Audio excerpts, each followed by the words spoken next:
Uno de los casos más conocidos quizás es el del famoso Codes Gigas. Para salvar su vida, promete redactar el libro más grande del mundo, no en tamaño, sino en contenido, donde iba a estar todos los conocimientos de la humanidad, ¿no? Y también iba a glorificar al monasterio y lo iba a entregar al día siguiente. Pero no había avanzado mucho hasta que su brazo le empezó a doler tanto y la inspiración se le fue agotando. Invoca a Satanás y le pide que le ayude a terminar el libro y a cambio le iba a dar su alma.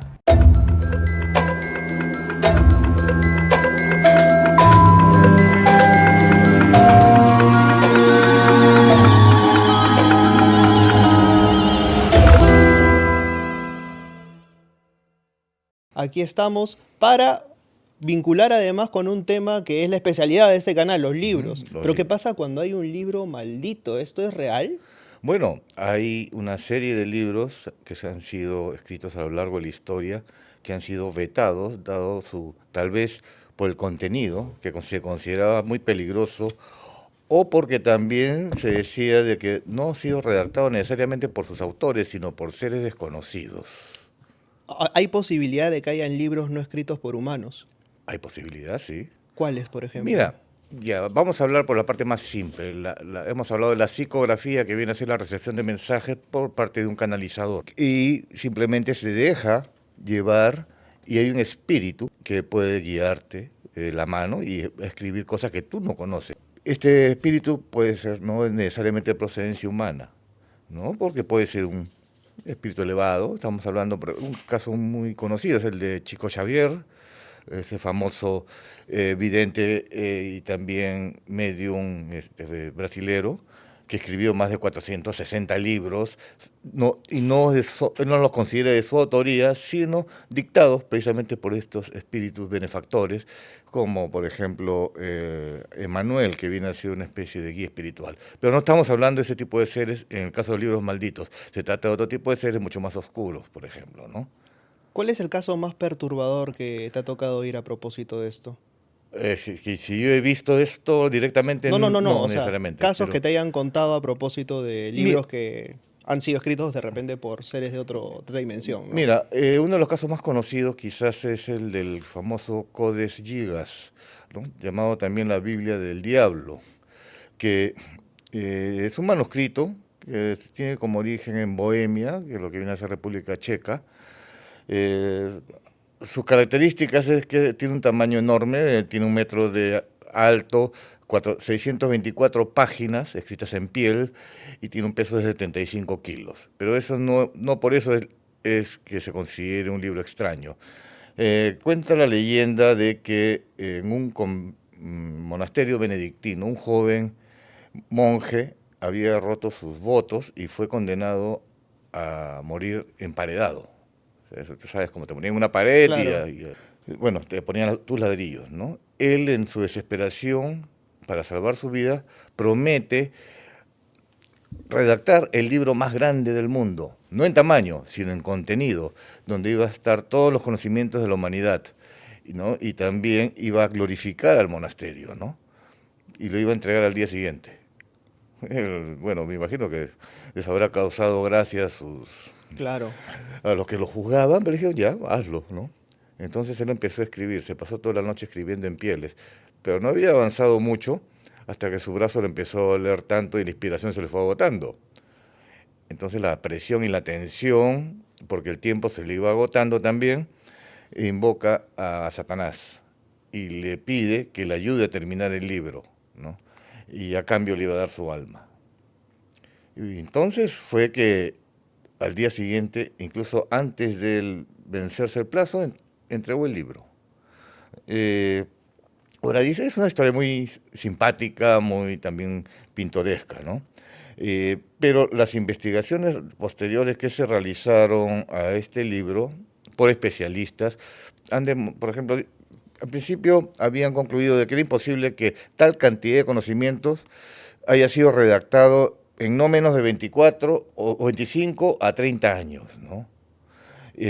Pero después las pruebas grafológicas primero vieron de que ese tipo de escritura no aparecía en ningún otro libro de la época. y que también los análisis de la tinta demostraron de que se secaron entre 24 y 72 horas y no hubo ninguna pausa de por medio, igual que la escritura. No demostraba en ningún momento cansancio, porque ellos pueden ver, digamos, quizás por la intensidad del trazo y todo, sino que parece haber sido escrito de un solo tirón. Mira, 624 páginas, ¿no? Eso era lo increíble de esto. Este, luego,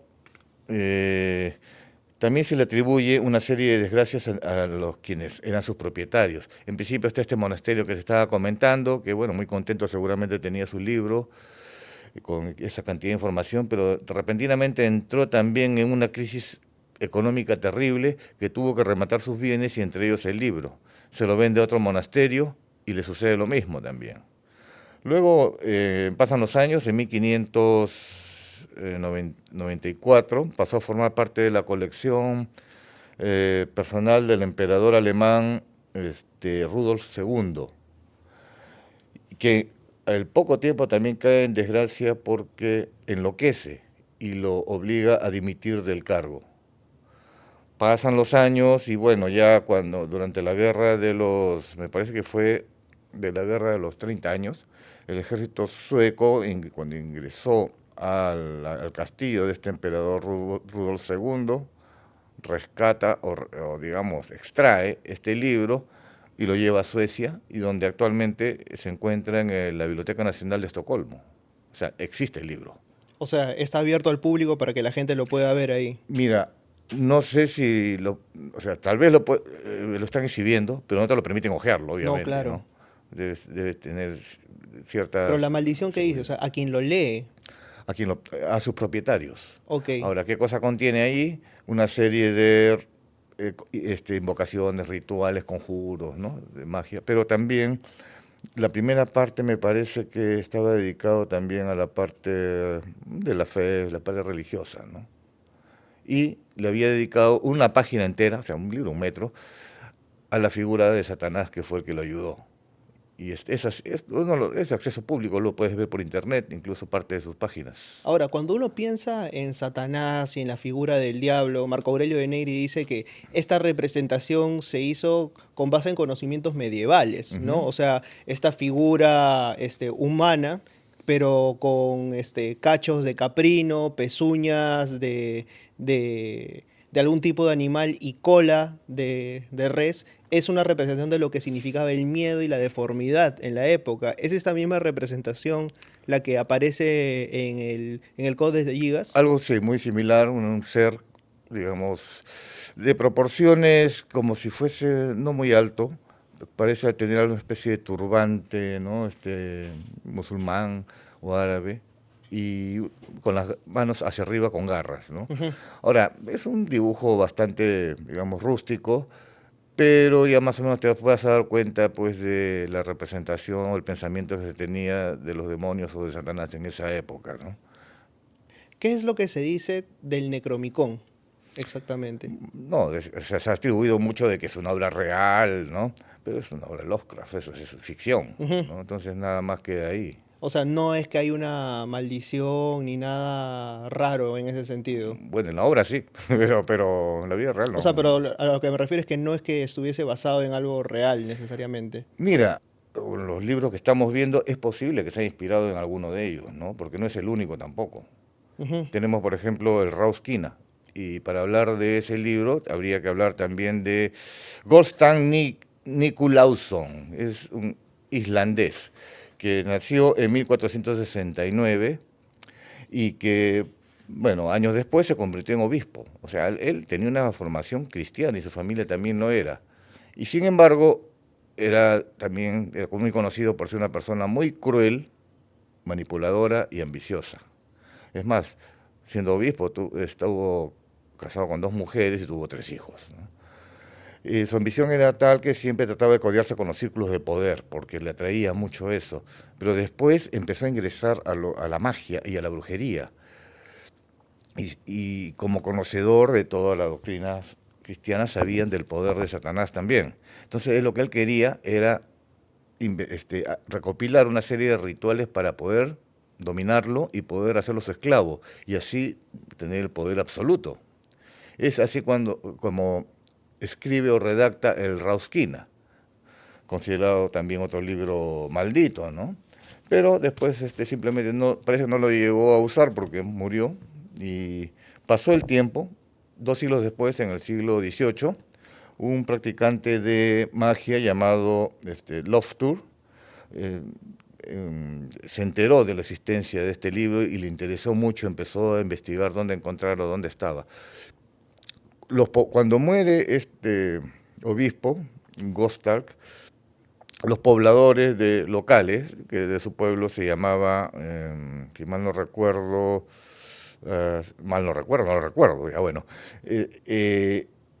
veían que era un peligro si caía en malas manos, así que lo enterraron junto con su libro, en una catedral. Entonces Loftar recopila información de ciertos rituales.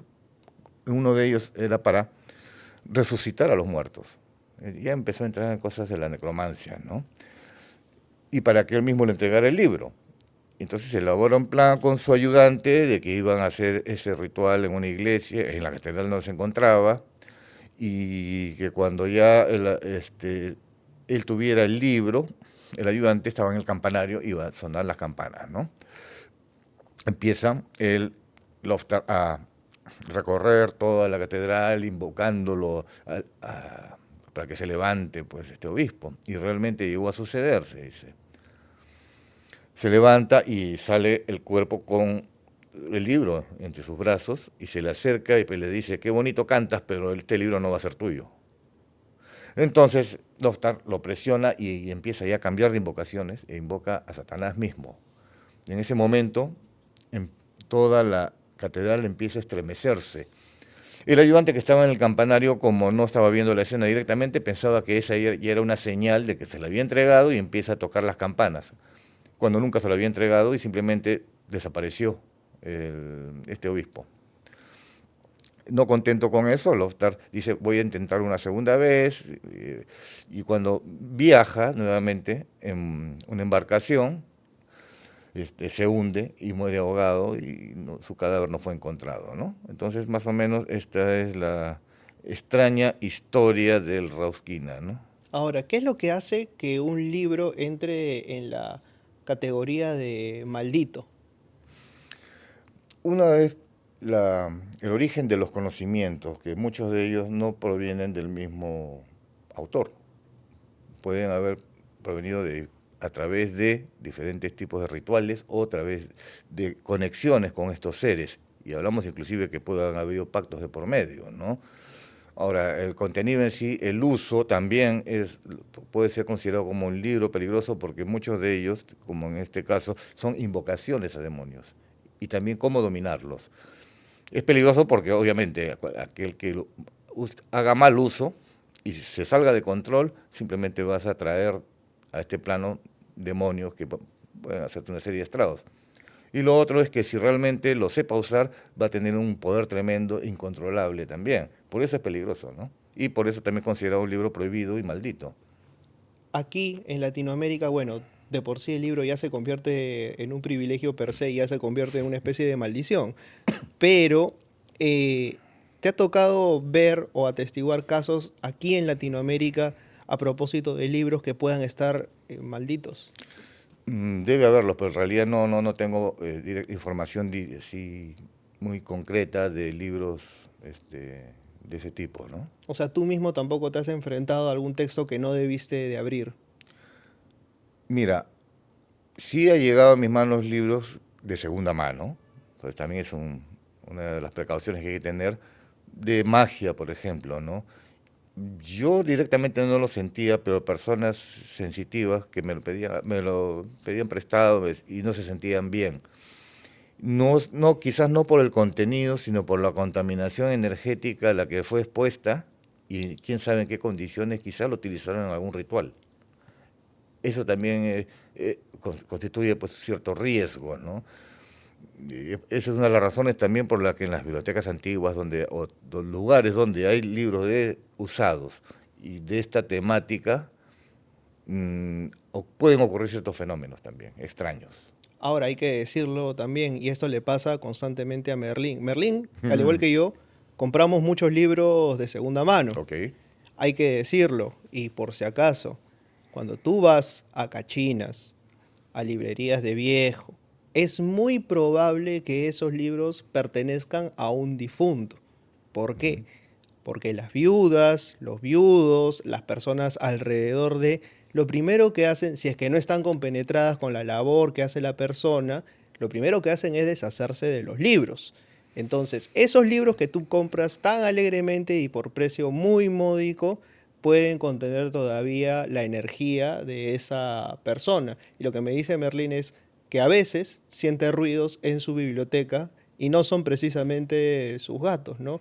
Él se lo atribuye a que son libros de segunda mano y estos libros pueden tener la energía de sus propietarios originales, ¿no? Sí, vamos a partir del hecho de que el libro es materia, es material. Y al igual que cualquier otro objeto que perteneció a una persona, puede ser prendas también, les va a ocurrir lo mismo, independientemente del contenido, ojo. Claro. Ahora, si ha estado sometido a ciertas condiciones, por ejemplo, a un tipo de ritual o a un hecho trágico, se va a impregnar igual que una prenda. Pero los libros que estamos hablando fueron manuscritos y no son copias que han pasado por imprenta, ¿no? Es muy diferente. Entonces, estos están mucho más energizados, por decirlo así, o contaminados, porque el texto es puño y letra del autor, de épocas muy antiguas también estamos hablando, ¿no? Y quién sabe después qué tipo de influencias mágicas hayan intervenido para hacer ese libro, ¿no? Entonces es un poder muy diferente al de comprarse un libro usado, que obviamente puede tener ciertos efectos, ¿no? Claro, que solamente puede tener energía. Digamos, en este caso particular de libros que son malditos, Ujú. son libros que ya por el mismo autor, que además entiendo está escrito a puño y letra, no es que haya existido imprenta en Exactamente. ese tiempo, ya tienen un contenido que per se ya está contaminado porque viene de otro plano. Viene otro plano o también tiene la impronta del mismo autor, estado emocional, en qué situaciones y es un conocimiento directo que se ha transmitido en la piel, ¿no? Porque ni hace ni papel había. Ahora, no cualquiera está capacitado para poder descifrar esos libros tampoco. Bueno, los libros mágicos a veces están codificados justamente para que no estén al acceso de cualquier, digamos, profano, ¿no? En muchos de los casos ocurre así, o te mandan al desvío con, digamos, con alegorías o se hacen sentido figurado. Pero para los que sí conocen esos códigos, obviamente lo van a descifrar y les va a servir, ¿no? Ahora ha sido elegante el decirles profanos, ¿no? Porque hay cualquier persona que puede estar curioso y dice, yo quiero leer uno de esos textos, cuidado con lo que vayas a intentar hacer, ¿no? Obviamente, ¿no? Por eso también es un peligro. No porque solamente lo pueda caer en manos de alguien que conoce, sino que alguien que desconoce se puede volver mucho más peligroso también. ¿Algún otro caso de libro maldito que conozcas? Un caso diferente, que también es muy conocido, y no necesariamente por los rituales mágicos que contenía, sino más bien por las consecuencias que tuvo en la historia, que es el Maleus Maleficarum o el Martillo de Brujas. El martillo El de famoso brujas. Martillo de Brujas, que es uno de los libros considerados como los más infames y dañinos de la historia. Fue escrito en 1485 por dos monjes dominicos, uno de ellos llamado Jacobus Sprenger y el otro Heinrich Kramer, ¿no? Fue utilizado por la Inquisición como un manual para perseguir y ejecutar, o juzgar y ejecutar a los herejes y a las brujas. Y fue utilizado también para quitarle la vida a miles de personas, muchas de ellas inocentes, ¿no? Maleus Maleficarum constaba de básicamente de tres partes, ¿no? La primera abordaba básicamente sobre la fe católica y su relación con ciertos fenómenos demoníacos. También el comportamiento de las brujas, cómo reconocerlas o cuáles eran sus tácticas o los métodos que ellas empleaban y las motivaciones también para hacer daño, ¿no? Principalmente eso, ¿no? Y la segunda parte, que era la más temida, era los métodos para cómo perseguirlas y cómo hacerlas confesar, donde figura también todo un procedimiento de los instrumentos que deberían utilizar para las torturas, sobre todo, el potro, ¿no? No le llamo cámara de estiramiento, pero hay una serie de elementos que podemos verlo incluso acá en el Museo de la Inquisición. Habían también aparatos aberrantes, sobre todo para causar sufrimiento a las mujeres, que eran introducidos a sus genitales y después una especie de tornillo se abría. Entonces, de esa manera era que conseguían que incluso hasta los inocentes preferían morir en la hoguera, porque consideraron que era más rápido que lo que les estaban haciendo, ¿no? Bueno, y la tercera parte ya era más que nada indicaciones de cómo debía procederse durante un juicio contra las brujas. Ahora, habían cosas pues, que eran absurdas. Por ejemplo, si querías comprobar si una mujer, porque principalmente las acusadas habían sido mujeres, porque se las consideraba como los seres más vulnerables o propensos para tener contacto con el demonio. Wow. Así las consideraban. O sea, estamos hablando de que el simple hecho de ser mujer ya te condenaba de antemano. Y tenías una mayor propensión a la sospecha, ¿no? Y también es obvio de que al tener mayor sensibilidad, quizás tenían también capacidad para obtener ciertos conocimientos. Por ejemplo, había muchas mujeres que se dedicaban al curanderismo, era conocimiento del uso de las plantas para sanar, para curar, ¿no? Pero solo eso bastaba para que seas acusado, ¿no? Y otra de las formas también era de comprobar, era someterte, inmersión en el agua. Si te ahogabas eras inocente, pero si no te ahogabas eras bruja. O sea, igual te morías, ¿no? Cualquiera de las dos. Cualquiera de las dos. Esos eran sus métodos, ¿no? Bueno, esta obra fue respaldada por la bula papal de Inocencio VIII, ¿no? Y fue impresa en 29 ediciones, y su impacto fue devastador porque especialmente fue utilizado en Alemania, Francia e Italia. Fue aplicado con esa misma crueldad e intensidad, ¿no? Entonces vemos pues que prácticamente fue una herramienta de horror donde predominó mucho la misoginia también y el cinismo, ¿no? Donde a pesar de que sabían de que muchas veces de que eras inocente, ¿no? Bastaba con la acusación de cualquier vecino que te caía mal para ser sometido a uno de estos procesos.